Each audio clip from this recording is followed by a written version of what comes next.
Hebrews chapter 11. Now faith is confidence in what we hope for and assurance about what we do not see. This is what the ancients were commended for. By faith, we understand that the universe was formed at God's command, so that what is seen was not made out of what was visible. By faith, Abel brought God a better offering than Cain did. By faith, he was commended as righteous when God spoke well of his offerings, and by faith, Abel still speaks, even though he is dead. By faith, Enoch was taken from this life so that he did not experience death. He could not be found because God had taken him away. For before he was taken, he was commended as one who pleased God. And without faith, it is impossible to please God, because anyone who comes to him must believe that he exists and that he rewards those who earnestly seek him. By faith, Noah, when warned about things not yet seen, in holy fear built an ark to save his family. By his faith, he condemned the world and became heir of the righteousness that is in keeping with faith. By faith, Abraham, when called to go to a place he would later receive as his inheritance, obeyed and went, even though he did not know where he was going. By faith, he made his home in the promised land like a stranger in a foreign country. He lived in tents, as did Isaac and Jacob, who were heirs with him of the same promise. For he was looking forward to the city with foundations, whose architect and builder is God. And by faith, even Sarah, who was past childbearing age, was enabled to bear children because she considered him faithful who had made the promise. And so from this one man, and he as good as dead, came descendants as numerous as the stars in the sky and as countless as the sand on the seashore. All these people were still living by faith when they died. They did not receive the things promised. They only saw them and welcomed them from a distance, admitting that they were foreigners and strangers on earth. People who say such things show that they are looking for a country of their own. If they had been thinking of the country they had left, they would have had opportunity to return. Instead, they were longing for a better country, a heavenly one. Therefore, God is not ashamed to be called their God, for he has prepared a city for them. By faith, Abraham, when God tested him, offered Isaac as a sacrifice. He who had embraced the promises was about to sacrifice his one and only son, even though God had said to him, "It is through Isaac that your offspring will be reckoned." Abraham reasoned that God could even raise the dead, and so, in a manner of speaking, he did receive Isaac back from death. By faith, Isaac blessed Jacob and Esau in regard to their future. By faith, Jacob, when he was dying, blessed each of Joseph's sons and worshipped as he leaned on the top of his staff. By faith, Joseph, when his end was near, spoke about the exodus of the Israelites from Egypt and gave instructions concerning the burial of his bones. By faith, Moses' parents hid him for 3 months after he was born, because they saw he was no ordinary child and they were not afraid of the king's edict. By faith, Moses, when he had grown up, refused to be known as the son of Pharaoh's daughter. He chose to be ill-treated along with the people of God, rather than to enjoy the fleeting pleasures of sin. He regarded disgrace for the sake of Christ as of greater value than the treasures of Egypt, because he was looking ahead to his reward. By faith he left Egypt, not fearing the king's anger. He persevered because he saw him who is invisible. By faith he kept the Passover and the application of blood, so that the destroyer of the firstborn would not touch the firstborn of Israel. By faith the people passed through the Red Sea as on dry land, but when the Egyptians tried to do so, they were drowned. By faith the walls of Jericho fell after the army had marched round them for 7 days. By faith the prostitute Rahab, because she welcomed the spies, was not killed with those who were disobedient. And what more shall I say? I do not have time to tell about Gideon, Barak, Samson, and Jephthah, about David and Samuel and the prophets, who through faith conquered kingdoms, administered justice, and gained what was promised, who shut the mouths of lions, quenched the fury of the flames, and escaped the edge of the sword, whose weakness was turned to strength, and who became powerful in battle and routed foreign armies. Women received back their dead, raised to life again. There were others who were tortured, refusing to be released, so that they might gain an even better resurrection. Some faced jeers and flogging, and even chains and imprisonment. They were put to death by stoning. They were sawn in two. They were killed by the sword. They went about in sheepskins and goatskins, destitute, persecuted and ill-treated. The world was not worthy of them. They wandered in deserts and mountains, living in caves and in holes in the ground. These were all commended for their faith, yet none of them received what had been promised, since God had planned something better for us, so that only together with us would they be made perfect. Psalm 37. Do not fret because of those who are evil, or be envious of those who do wrong. For like the grass they will soon wither, like green plants they will soon die away. Trust in the Lord and do good. Dwell in the land and enjoy safe pasture. Take delight in the Lord, and he will give you the desires of your heart. Commit your way to the Lord. Trust in him, and he will do this. He will make your righteous reward shine like the dawn, your vindication like the noonday sun. Be still before the Lord, and wait patiently for him. Do not fret when people succeed in their ways, when they carry out their wicked schemes. Refrain from anger and turn from wrath. Do not fret. It leads only to evil. For those who are evil will be destroyed, but those who hope in the Lord will inherit the land. A little while, and the wicked will be no more. Though you look for them, they will not be found. But the meek will inherit the land and enjoy peace and prosperity. The wicked plot against the righteous and gnash their teeth at them. But the Lord laughs at the wicked, for he knows their day is coming. The wicked draw the sword and bend the bow to bring down the poor and needy, to slay those whose ways are upright. But their swords will pierce their own hearts, and their bows will be broken.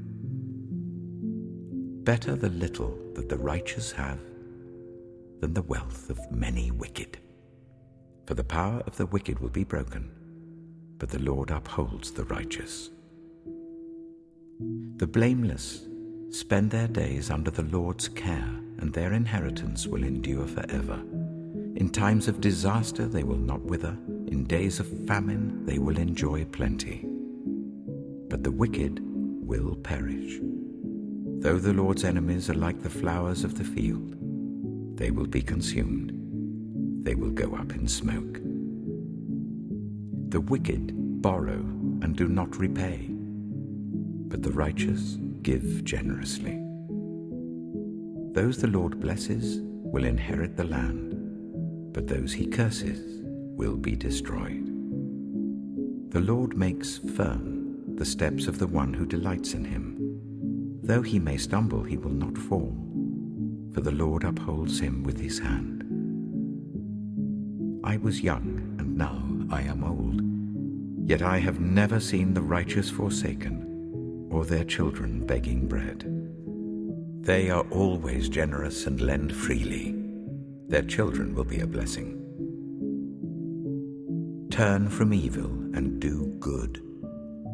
Then you will dwell in the land forever. For the Lord loves the just and will not forsake his faithful ones. Wrongdoers will be completely destroyed, The offspring of the wicked will perish. The righteous will inherit the land and dwell in it forever. The mouths of the righteous utter wisdom, and their tongues speak what is just. The law of their God is in their hearts, their feet do not slip. The wicked lie in wait for the righteous, intent on putting them to death. But the Lord will not leave them in the power of the wicked, or let them be condemned when brought to trial. Hope in the Lord and keep his way. He will exalt you to inherit the land.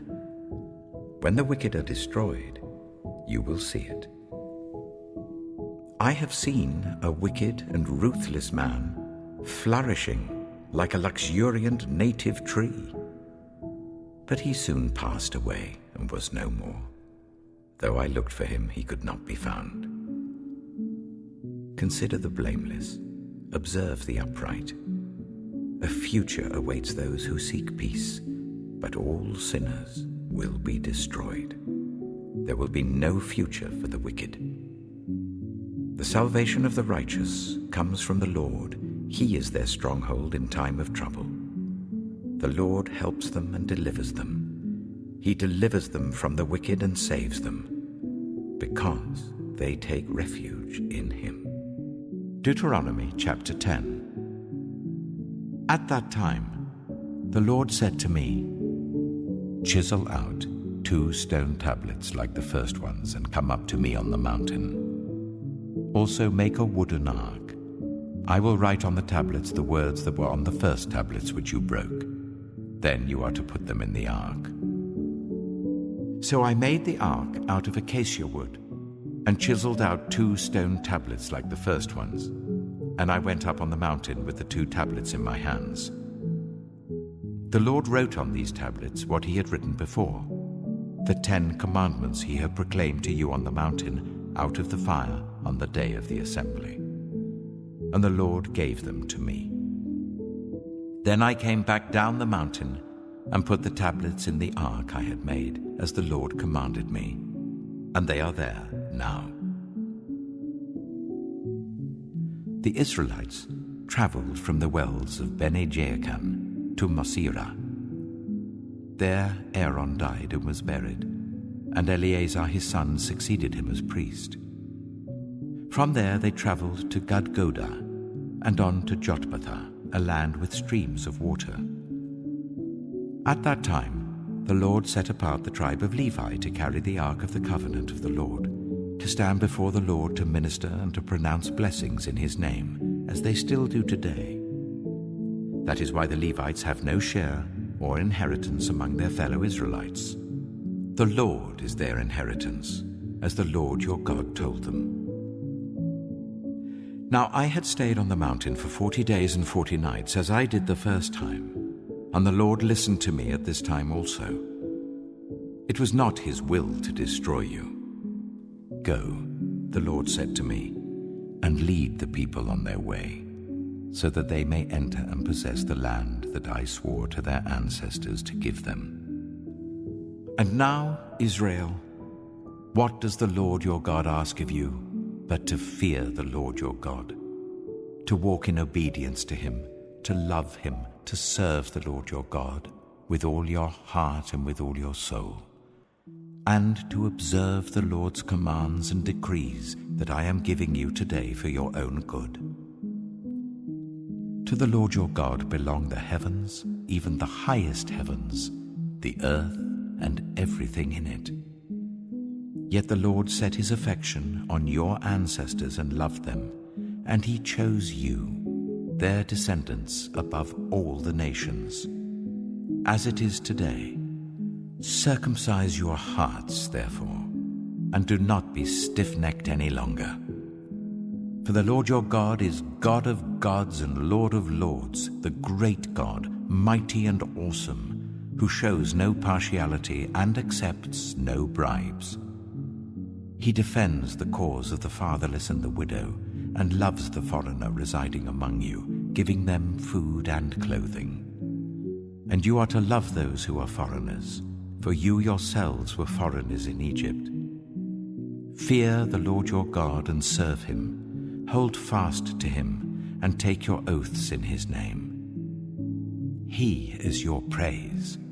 He is your God, who performed for you those great and awesome wonders you saw with your own eyes. Your ancestors, who went down into Egypt, were 70 in all. And now the Lord your God has made you as numerous as the stars in the sky. 1 Corinthians chapter 13. If I speak in the tongues of men or of angels, but do not have love, I'm only a resounding gong or a clanging cymbal. If I have the gift of prophecy and can fathom all mysteries and all knowledge, and if I have a faith that can move mountains, but do not have love, I am nothing.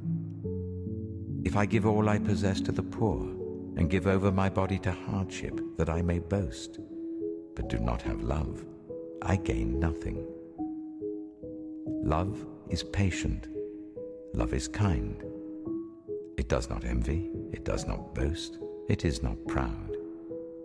It does not dishonor others. It is not self-seeking. It is not easily angered. It keeps no record of wrongs. Love does not delight in evil, but rejoices with the truth. It always protects, always trusts, always hopes, always perseveres. Love never fails. But where there are prophecies, they will cease.